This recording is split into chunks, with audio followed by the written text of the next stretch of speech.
The story begins. A female sniper hides in a strategic location, waiting for the arrival of a plane. As a man steps out onto the wing, she immediately opens fire. Afterwards, she picks up a spent bullet casing and begins thinking about her escape plan. Meanwhile, in another place, a man named Levi wakes up from a nightmare. Feeling unsettled, he steps outside in the middle of the night, hoping to clear his mind. He spends the hours until dawn by the sea, watching a happy couple walking their dog, overwhelmed by sadness. Shortly after, he receives a letter from a mysterious sender, instructing him to go to a military base. Upon arriving, he meets a woman who introduces herself as Bartholomew. She already knows his background. Levi comes from a military family and was once a top-tier sniper with 113 confirmed eliminations in difficult missions. After retiring, he worked as an independent contractor, but is currently not under any contract. Though always ready for service, he has rejected every offer, deemed unfit for duty by a military psychologist. His life is lonely, without a partner, without a family to worry about him. He avoids substances that could affect his shooting accuracy. Although he has the right to appeal the psychologist's assessment, he sees no reason to do so, much like many other aspects of his life. In a small Lithuanian village, a man plays the accordion in a cemetery. His daughter, the sniper we saw earlier, named Drasa, approaches him.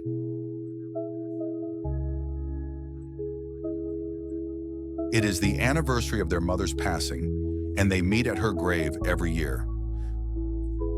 The father has heard that Drasa has taken on a mission to eliminate a Belarusian oligarch. Although it was difficult because the target had 4 children, his father reminded him that the man had sold phosphorus bombs for landmines, which had caused many children to lose their lives or be injured. Drasa handed the bullet casing to his father, who then kept it in his wallet alongside several others. He convinced that his daughter has done the right thing. He asked her to stay with him for a few weeks, but she has already received orders to go to Moscow the next day. Her father disapproves. Being Lithuanian, he believes they should not obey such orders. The father turned out to be seriously ill and did not want to spend the rest of his life in suffering. He plans to end his life on Valentine's Day. Before they part, he asks her where she will be on February 14th, so he can light a candle, look at the constellation Orion, and say his final goodbyes. A few days later, Levi embarks on a new mission. His plane cannot reach the restricted zone ahead, so he must travel 38 kilometers to the north by land. All electronic devices and his watch are taken, but he is given a sealed envelope containing details of his assignment. Levi opened his parachute and landed in the forest. He passed through the mountains before finally arriving at his destination.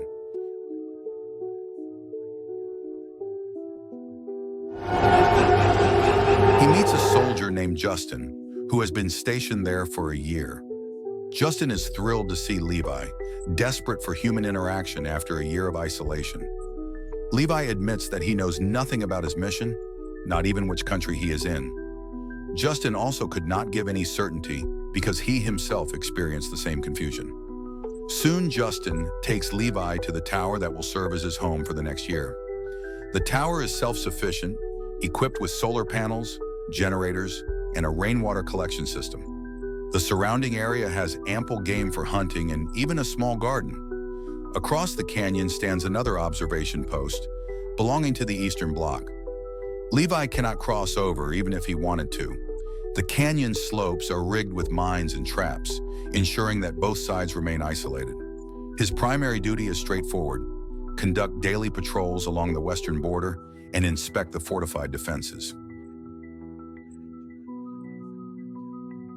Every 30 days, a communication check is conducted with the outside world. Satellite transmitters along the border disrupt signals, preventing detection by spy satellites or reconnaissance planes. In an emergency, a panic button can send a distress signal. However, in the event of total system failure or an invasion, a protocol called Stray Dock will be activated. Justin does not know the exact nature of the protocol, but warns Levi. If he ever hears a siren, he must run as far as possible. He believes it has something to do with Cold War remnants. For 75 years, the West and East have monitored each other's territory, yet no one truly knows what lies beyond the canyon. A year ago, when Justin first arrived, he thought his predecessor was mentally unstable. But over time, he began seeing something himself, what the guards call the Hollow Man. He is unsure what they are, though the name originates from a famous poem. What he does know is that in late 1904, 3 battalions, totaling 2,400 cavalrymen, entered the canyon to clear it. None returned. Justin shares one final warning before leaving. If Levi ever hears the siren, he must flee.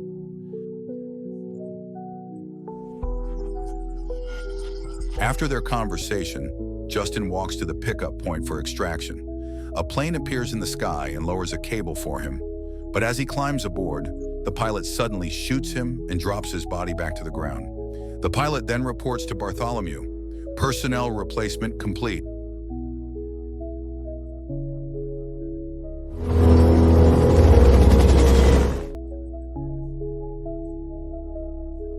A month passes, and Levi carries out his duties with discipline, patrolling daily, checking his weapons, ensuring the minefield is intact, and reporting his status via radio. He spends his free time reading books left by previous occupants and tending to his small garden. One day he notices words carved into the walls of the tower, quotes left by past soldiers. It makes him wonder about those who served here before him.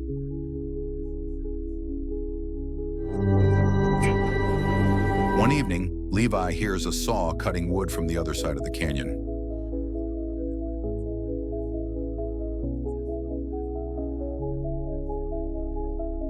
Using binoculars, he spots a woman, Drasa. She also notices him but quickly returns to her work.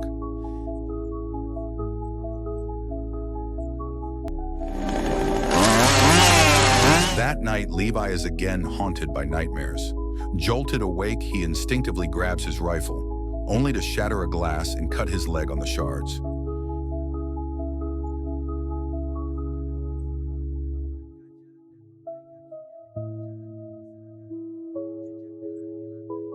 As he cleans up the blood, he glances through his binoculars and sees Drasa still awake.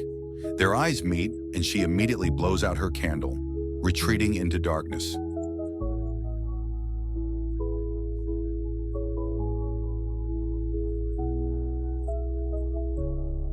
A month later, Drasa celebrates her birthday.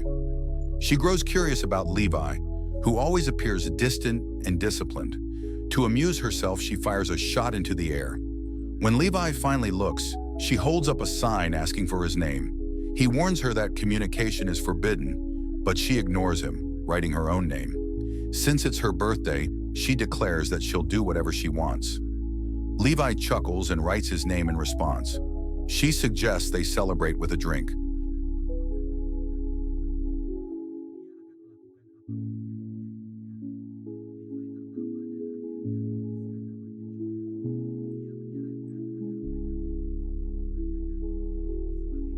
To entertain herself, she turns on music and asks him to dance. Levi refuses, claiming he cannot dance.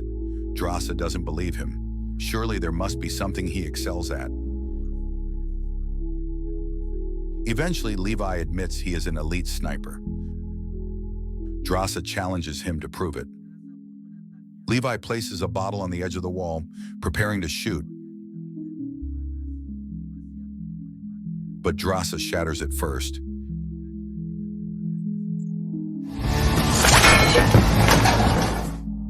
In response, Levi takes aim at Drasa's wine bottle and obliterates it.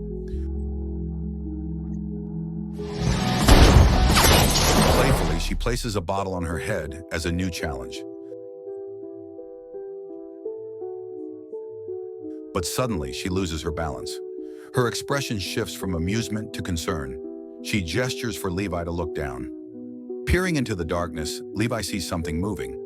A strange, tree-like creature crawls toward them, its movements eerily unnatural.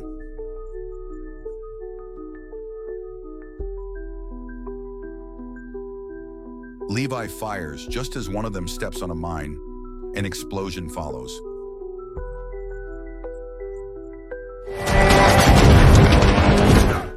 But the others keep advancing. Drasa joins the fight, shooting alongside him. Together, they take down several creatures. But more are coming, and they are fast.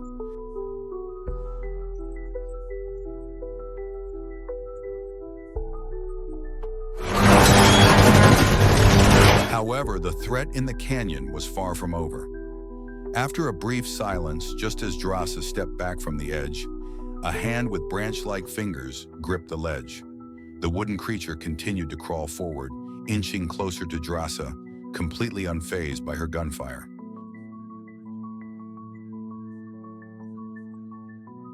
Levi immediately provided cover with his sniper rifle, but then he noticed something alarming. Similar creatures had begun attacking his side of the canyon as well. Now he had to split his focus, defending himself while also assisting Drasa. Mines exploded along the cliffs, throwing Drasa off balance. Levi quickly fired his machine gun to protect her, just as she had done for him moments earlier.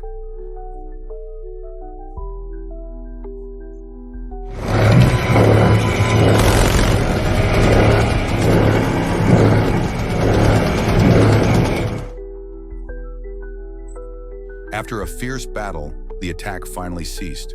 They sat in the darkness for a long time, trying to catch their breath after the intense fight.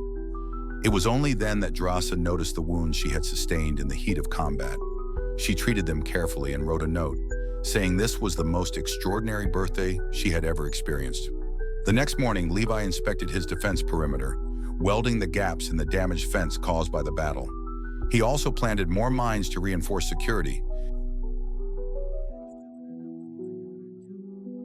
Suddenly, a drone emerged from the depths of the canyon, triggering a reaction from Levi's tower. He observed it cautiously, waiting to see what would happen next. But after a brief moment, the drone flew away, leaving Levi with even more questions.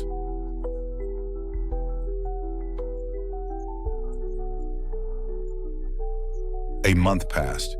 Levi remained busy with his duties, while Drasa spent her time playing the piano.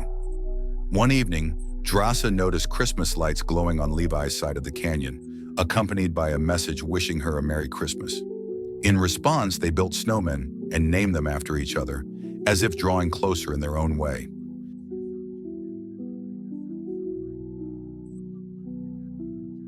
They even started playing chess together, shouting their moves across the ravine, taking turns in their silent game. At one point, they held a drum battle, using anything they could find as makeshift percussion instruments. February arrived. As usual, Levi woke up from his nightmare and stepped onto the balcony, letting the cold wind sweep across his face. He noticed that Drasa was also awake. The next morning, Levi wrote her a note, but he received no reply. On February 14th, Drasa played a recording and wept, mourning her father. When Levi realized this, he asked what was wrong. Drasa admitted that the day felt unbearably heavy for her, and suddenly, she wished Levi was by her side. Levi couldn't sleep that night, thinking about her words. His gaze fell on a quote written on the wall, a quote about the courage of those who have made the long journey. Inspired by the quote, he began working on something complicated.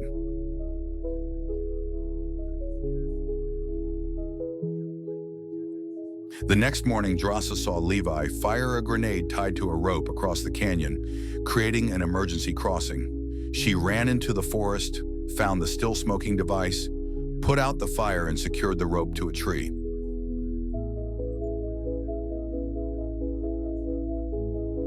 There she discovered a note, an invitation to dinner. Levi cleaned himself up gathered a bouquet of wildflowers, and slid across the canyon on the rope. However, he slowed down before reaching the edge, forcing him to pull himself forward by hand. No easy task. Drasa greeted him and invited him inside. In return, Levi handed her the flowers. Up close, he couldn't help but admire her. She was even more captivating than he had imagined.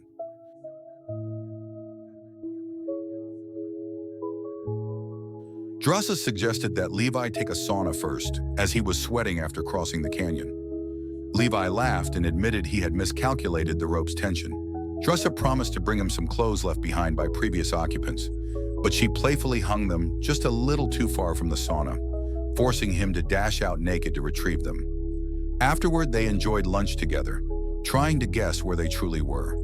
Both of them had been drugged during transport, leaving them unaware of their exact location.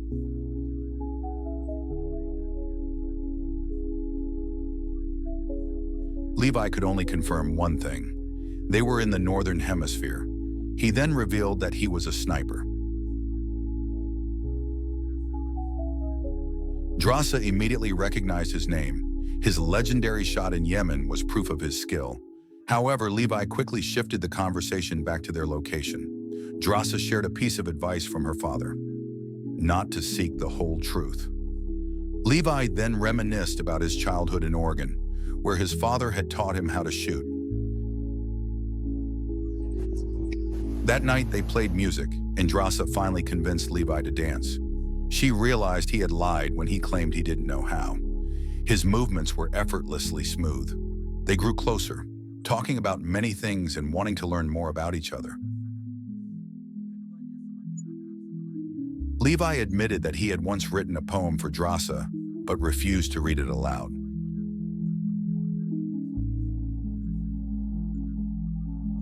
The next morning before returning, Levi bid her farewell and confessed that her homemade pie was truly exceptional. He began crossing back over the canyon, but just as he was about to reach the other side, a landmine suddenly exploded.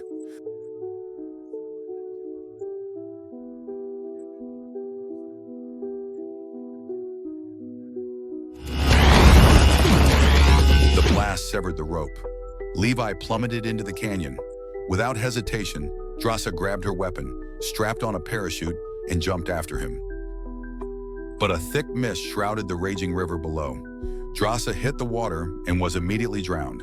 Struggling, she managed to free herself from the parachute cords, but lost all her gear in the process. She clung desperately to a floating tree trunk to stay afloat. Meanwhile, Levi was unconscious, hanging upside down from the massive branches of an eerie tree. He didn't realize that the branches had begun to move, shifting into insect-like creatures that readied themselves to devour him.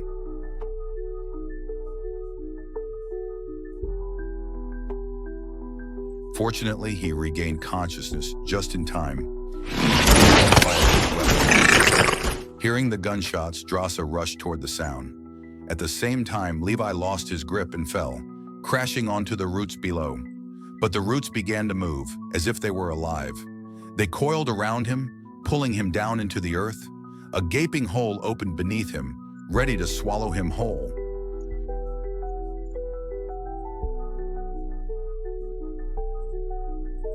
Drasa arrived and fired a shot, forcing the roots to retreat. Levi thanked her for saving him. Drasa simply smiled. She knew Levi would have done the same for her. They trekked through the misty forest, discussing possible ways to escape. Suddenly, a creature resembling a horse made entirely of tangled roots emerged from the fog and charged at them. Atop it sat a humanoid figure, an eerie being, seemingly composed of living plants. The rider moved with unnatural agility, effortlessly dodging their gunfire before lunging straight at Drasa, while Levi wrestled with the monstrous horse.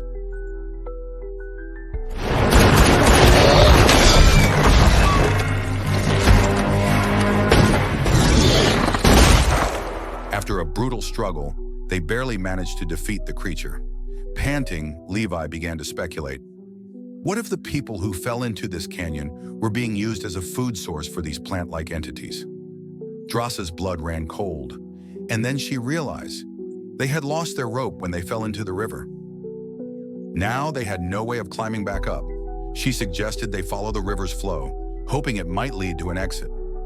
Meanwhile, Levi discovered remnants of the fallen rider's uniform.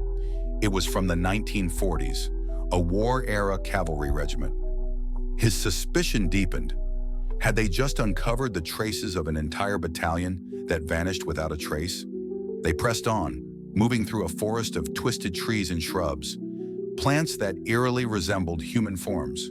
The sight was both mesmerizing and horrifying. Soon they reached the ruins of a structure that appeared to have collapsed due to seismic activity. It was a church. Inside, the pews were still neatly arranged, but scattered among them were the remains of long-dead bodies. Levi inhaled sharply. He recognized the scent immediately. Cyanide poisoning. These people had taken their own lives. But why? Drossa shuddered. She wanted to leave. And just then, a massive spider dropped from above and attacked. They fired at it, desperately trying to escape.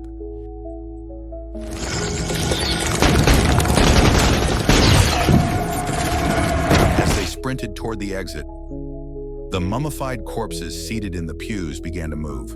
Without a second thought, Drossa fired her grenade launcher at the church wall. The explosion ignited the building. It burned as they fled, consuming the horrors within. But there was nowhere safe to hide. Everywhere they turned, nightmare creatures lurked. Drossa made a quick decision. They needed to stay close to the canyon wall. At the very least that way, nothing could attack them from behind. They ran toward the rock face, and there they discovered an intact hangar, its entrance still standing. Without hesitation, they rushed inside, barred the doors, and finally, for the first time in hours, they allowed themselves a moment to breathe. After surveying their surroundings, they realized that this was a military base built into the rock formations of the canyon.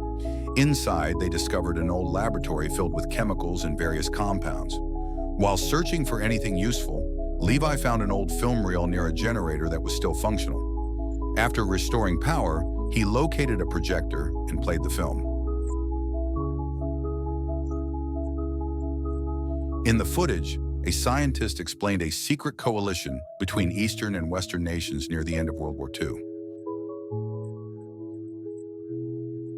While Oppenheimer was developing the atomic bomb, the scientists in this laboratory had been working on a chemical weapon with unprecedented destructive power. Suddenly, the recording showed a massive earthquake shaking the canyon, destroying the laboratory. As a result, leaked biochemical substances caused human DNA to merge with plants, animals, and insects, creating monstrous mutants. However, not everyone transformed immediately. The scientist explained that some individuals had a higher resistance to infection. If someone did not mutate within 5 days, they could be considered immune. In the recording, a woman began exhibiting terrifying changes in her body. Meanwhile, Drossa noticed several small vials filled with a mysterious liquid, still sealed within the laboratory.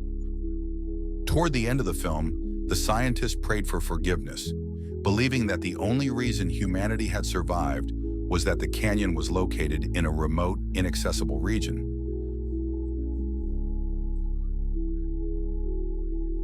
Levi and Drossa continued their search and eventually discovered a room filled with modern equipment, technology that was clearly not from the mid-20th century. This meant that the laboratory had remained operational until recently. Levi powered up a computer and uncovered information about a secret military organization. He quickly realized that they were not working for any government, but rather for a wealthy and highly influential private corporation. He also recognized that the drones they had seen earlier were being used to collect hybrid specimens from around the world. This suggested that the company was not only hiding dangerous experiments, but was possibly in the process of creating a super soldier force while keeping their operations secret. Levi then came across the name Project Willdog and remembered the warning Justin had given him. He realized that the name was a code for a thermal bomb designed to destroy the canyon in case of a hazardous outbreak. However, it seemed that the earthquake had damaged the bomb, preventing it from functioning as intended. Despite their grim situation, Levi acknowledged that even if they didn't manage to escape, at least his journey hadn't been in vain, because he had met Drasa. As they prepared to move on, Drasa suddenly remembered that she had left her bag near the entrance, the bag that contained all their ammunition. They had no choice but to go back and retrieve it.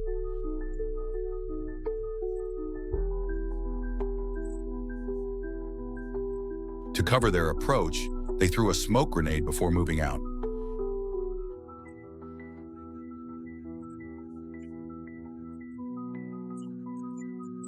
As Drasa reached for her bag through the thick fog, a long root shot out from the darkness, wrapping tightly around her leg.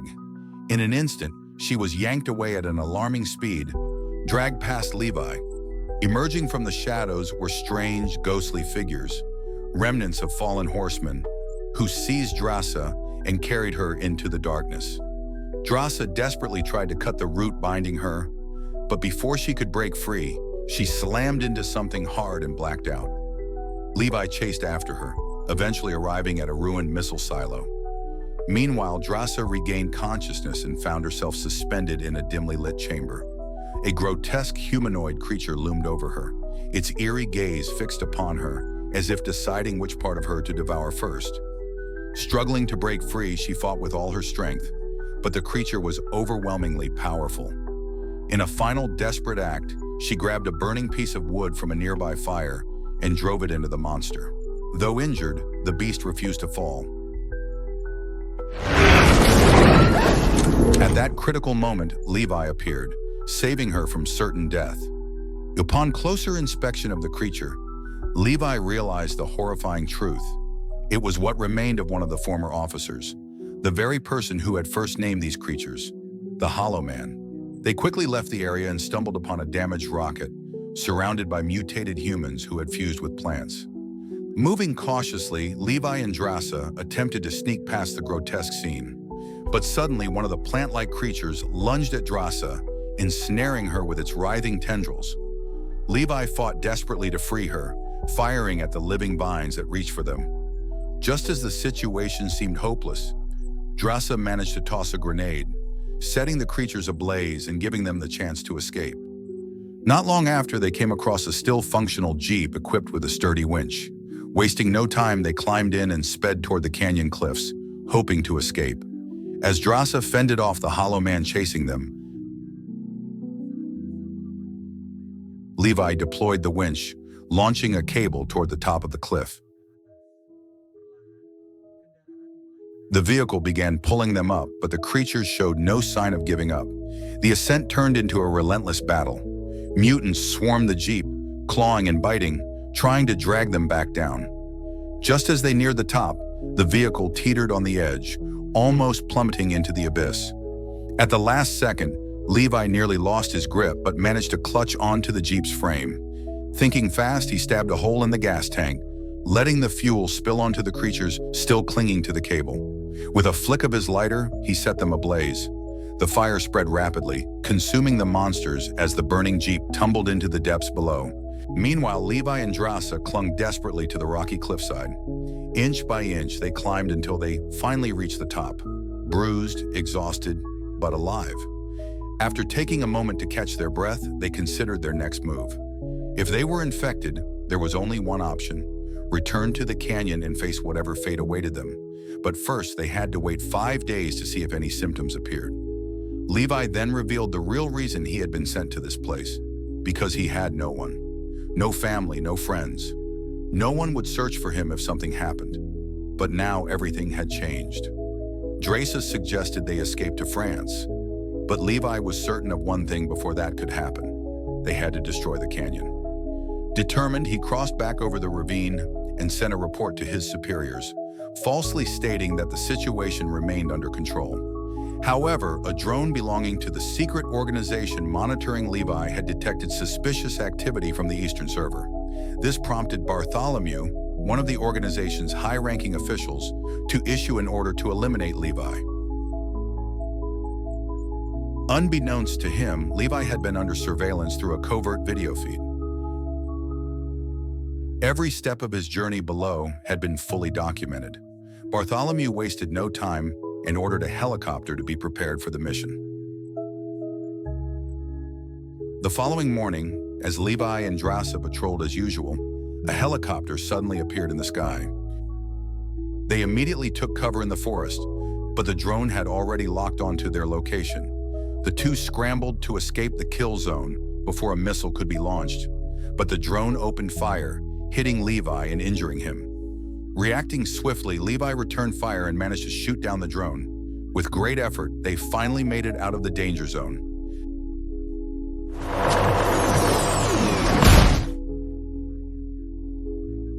Meanwhile, Bartholomew noticed a Buddhist quote that Levi had left on the wall. As he read it, he realized that his own time to escape was running out. But Levi and Drasa had already prepared their counterattack. With precise timing, they triggered an explosion, setting off a massive chain reaction that exposed the canyon to spy satellites.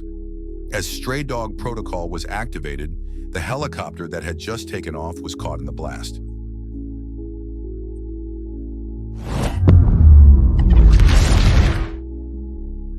The shockwave from the explosion hurled Levi into the river, and the raging current carried him away until he vanished from sight. Drasa waited for him in a nearby cave for 6 days, clinging to hope, but Levi never returned. With a heavy heart, she finally decided to leave. Sometime later, Drasa settled in France, trying to rebuild her life. One day, she finally gathered the courage to open the last letter Levi had left for her. Inside was a poem, written just for her. Tears welled in her eyes as memories of him flooded her mind. Drasa found work at a cafe, trying to move forward. Then one day, the unexpected happened.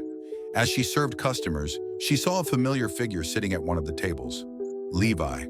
Her heart pounded, but she held back the urge to run to him. Instead, with a trembling voice, she simply asked, "What took you so long?" Levi gave her a weary smile and admitted that his injuries had been severe. But now, he was ready to work with her in the cafe kitchen, and with that, their story finally came to an end.